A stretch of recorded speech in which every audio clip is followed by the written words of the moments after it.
رمضان المبارک کی 12ویں شب یعنی 11ویں اور 12ویں روزے کی درمیانی رات بعد نماز عشاء 2 رکعت کر کے 12 نفل اس طرح پڑھیے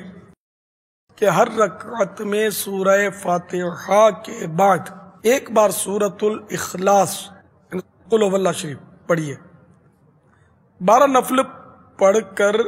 100 مرتبہ درود شریف پڑھیے، پھر تمام نوافل اور درودوں کا بارگاہ رسالت آپ صلی اللہ تعالی علیہ وآلہ وسلم میں اسوال ثواب کیجیے اور اپنے پروردگار عز و جل کے دربار میں بوسیلہ سرکار والا تبار صلی اللہ تعالی علیہ وآلہ وسلم بصد عجز و انکسار ہو سکے تو باچشم اشک بار کم از کم 12 منٹ